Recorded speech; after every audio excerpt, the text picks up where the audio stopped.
And now we're going to move into our last speed talk from Samantha King, where she's going to be telling us about how Protected Seas is using repurposed sensors to collect data on human activity in sensitive marine areas. Whenever you're ready, Samantha. Thanks. Hi, everyone. So thanks for giving me the opportunity to speak with you today. It's really great to hear about all these other systems, similar but definitely different. So anyway, I am coming to you from Boston, Massachusetts. I'm the senior scientist for the Marine Monitor Project at Protected Seas.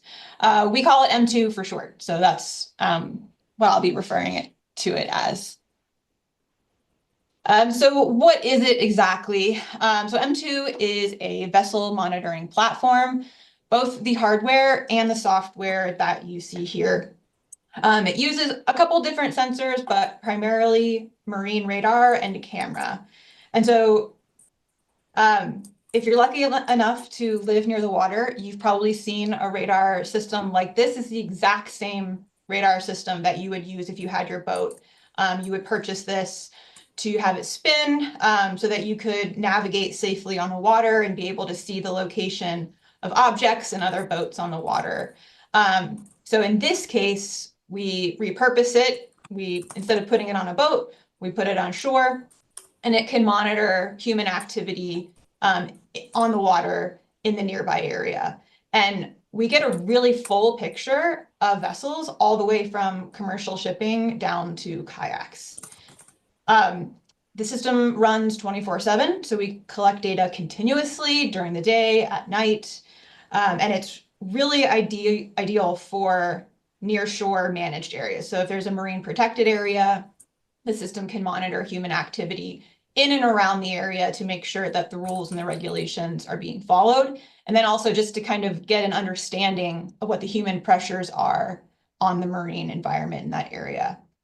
And as you can see in this image, it's really helpful in remote areas. What we can do is put it on an off-grid trailer so that it can really kind of shed light on what these sensitive areas are experiencing, the pressures from humans, without having humans actually, having to be there on site to observe it. This, I should say, this is like the most high-end, expensive version of the system. A lot of our sites are really just the bare bones components of the radar, the camera, and then about a Pelican case size box that houses all the networking and the computers. And some of our sites will just, it'll be a ranger station or a marine lifeguard station where we can just put this on the roof, and we're generating data 24/7 from those locations. So this marine radar kind of falls right in the middle on cost and observable range of a lot of other technologies that I've listed here that you might be familiar with.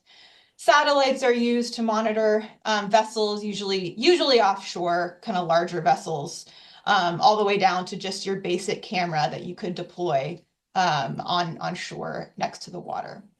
But what's great about radar that I've kind of mentioned on the first slide is that it provides really consistent data, high resolution, but that it's also just a widely available, familiar tool. We've found that it's really accessible in many countries around the world, so it's really easy to acquire and then deploy out in the world. This is just kind of a glimpse of what the data actually look like. And just to orient you, the M2 location, so where the sensors actually are, is in the top right corner on the map.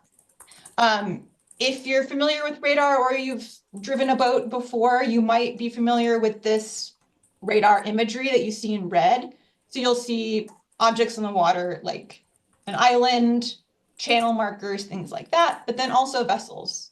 And so a couple of these vessels are named, and we get this from publicly available data from shipping companies that are legally required to share their information. So you'll see this large cargo ship. But then if you look in the top right, this track is only detected by radar, and the camera captured an image. And so our site partners will then know what large ships are in the area, but then also what recreational boats have come through the area as well. So you really get the full picture of activity. And for this site specifically, this is in the Salish Sea in Washington State in the US. Our site partners are interested in monitoring vessel activity in the habitat of endangered southern resident killer whales, just to kind of see what the different noise levels and potential interactions with humans are in the area. And so that is just one site. We have a lot around the world. We started in 2016 on the west coast of the US. So you'll see a big cluster of sites there, but we've been expanding, adding a couple every year around the world. And so this system was originally designed to monitor activity in protected areas to make sure people were following the rules and to understand patterns of use. And so, as you can imagine, following from that, we have a lot of interest in the research community as well. So using this system for science and conservation purposes.